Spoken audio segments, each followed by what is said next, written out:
Aujourd'hui, on va parler de LVMH qui a pris une sacrée claque et qui arrive sur des niveaux qu'on avait vus en 2021 et 2022.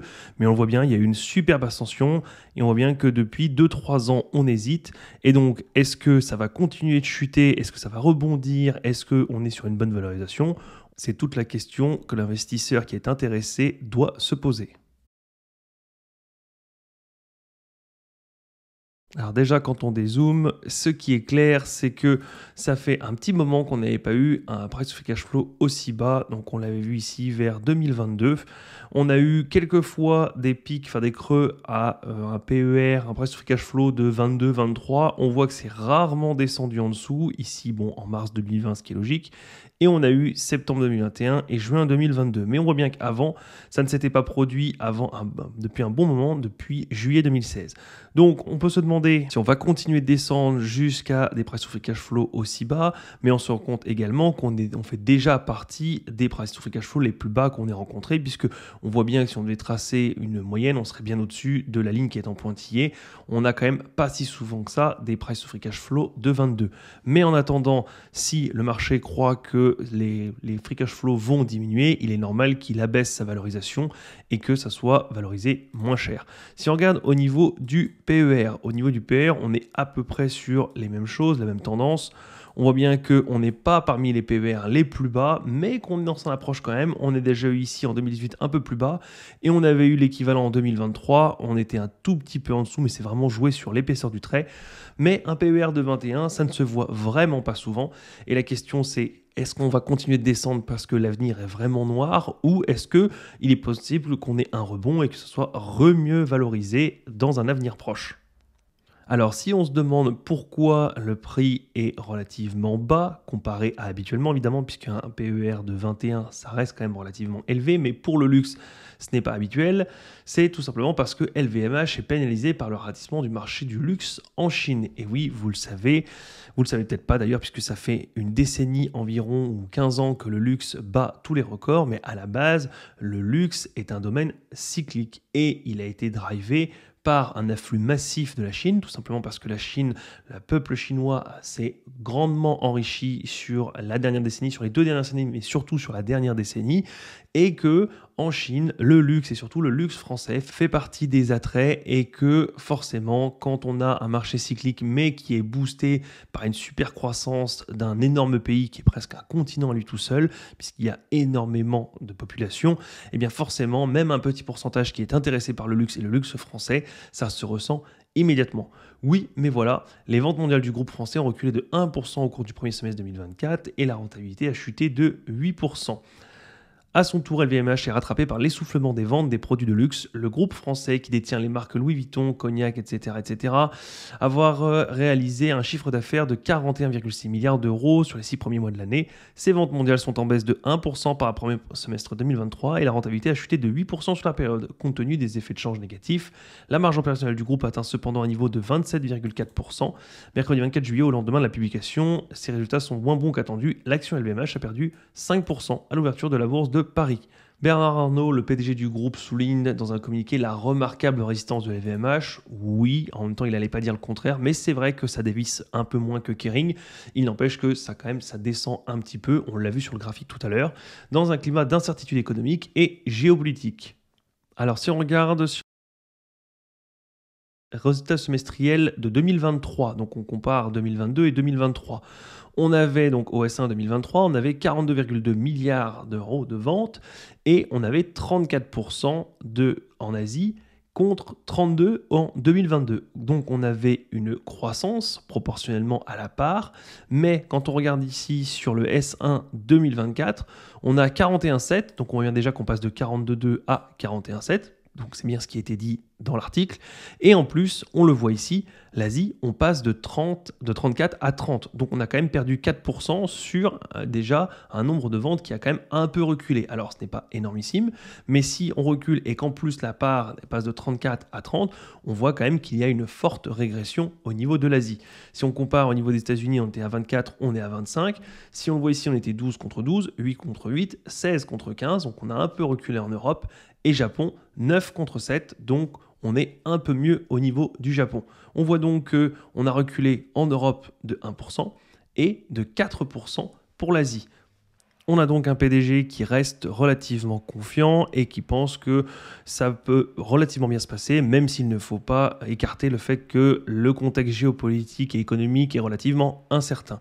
Attention quand même, parce que la Chine ralentit, on le sait à plusieurs niveaux. Ici, on arrive sur cet article qui dit « La honte de luxe en Chine, les marques doivent-elles s'en préoccuper ?» Le dernier rapport de Bain et Altagamma fait état d'un ralentissement de la consommation des biens de luxe en Chine en 2024 avec des projections de croissance à un chiffre sur 2024 versus un taux de 12% en 2023. Parallèlement, le rapport mentionne aussi un phénomène de luxury shame comparable à ce qui s'est joué aux États-Unis en 2008-2009 lors de la crise financière. Qu'en est-il vraiment et les marques doivent-elles s'en préoccuper?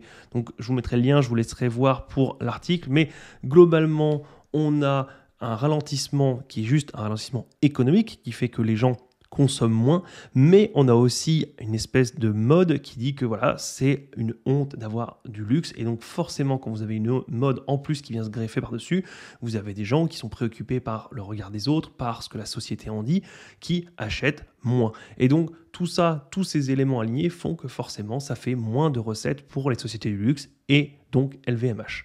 Alors toute la question est de savoir si ça va continuer, si les prochaines années vont être dramatiques ou pas.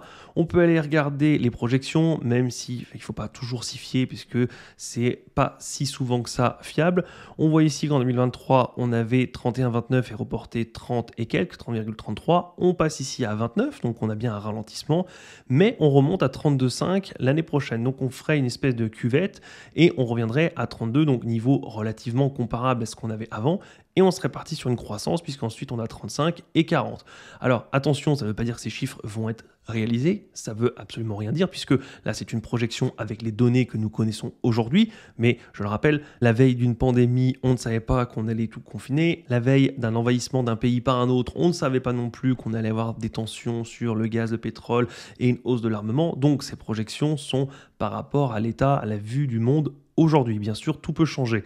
Mais on voit quand même qu'il y a une certaine croissance qui est appliquée parce qu'on passe quand même de 32 à 35 et de 35 à 40. Donc, ça a l'air d'être une croissance relativement forte. Et donc, même si elle n'est pas exacte, on a l'air quand même de tendre vers une croissance et non pas un ralentissement sur plusieurs années. De toute manière, ce qu'il faut se demander, c'est toujours la même chose, c'est à 591 et avec un price to free cash flow de 21-22 et avec ce que vous projetez vous comme croissance sur l'avenir en regardant la croissance passée, est-ce que vous comptez investir, oui ou non? Ça revient un petit peu à ce qu'on faisait avec le tableau Excel avant avec les free cash flow et les taux et le DCF, c'est de se dire on a une croissance passée qui peut être annualisée de 8 à 10% par an et donc ici avec ce price to free cash flow là, ce rendement là, ce PER là, on va dire le rendement qu'on a aujourd'hui, avec une croissance encore projetée de 8 à 10%, en appliquant forcément une décote, puisqu'on se rappelle que le luxe est cyclique, donc on va peut-être diviser par deux la croissance potentielle. Est-ce que c'est un rendement qui vous convient? Est-ce que c'est un PER qui vous convient? Est-ce que vous avez confiance en LVMH pour faire mieux que la moyenne du marché, pour réussir à prendre des parts de marché à ses concurrents du luxe, et donc quand même dominer le marché et augmenter la croissance plus que la moyenne du marché?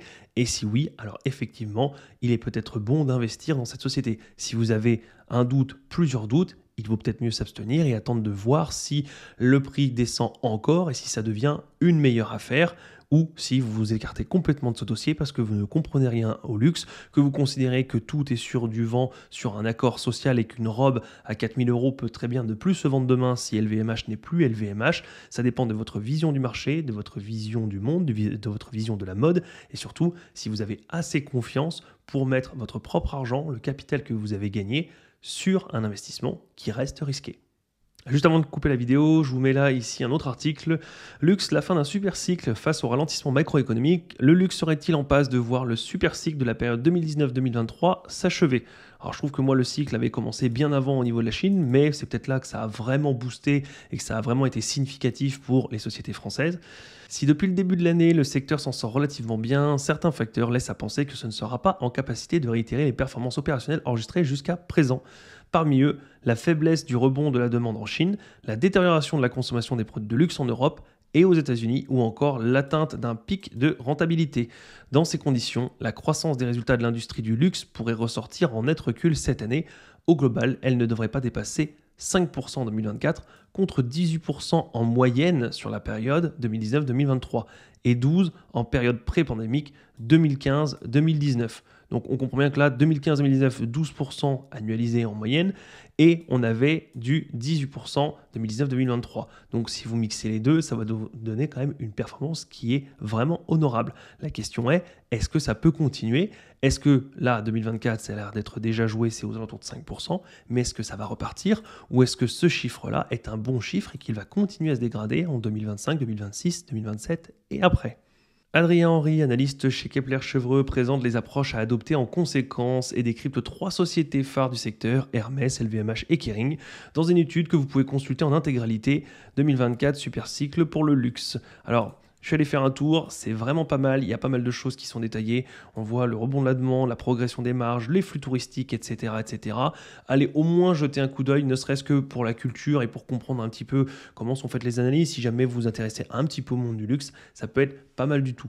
Ça survole un peu, on n'a pas d'analyse poussée pointue, mais ce sont globalement quand même les bonnes questions qui sont à se poser, et quand on démarre dans un secteur, c'est un peu le genre de questions, le genre de grandes métriques qu'il faut regarder pour se poser les bonnes questions et commencer à avoir une vue d'ensemble et évidemment ensuite aller plus bas, plus loin pour dans chaque société voir les chiffres, les rentabilités, etc. Voilà, c'est tout pour aujourd'hui et moi je vous dis à la prochaine. Salut!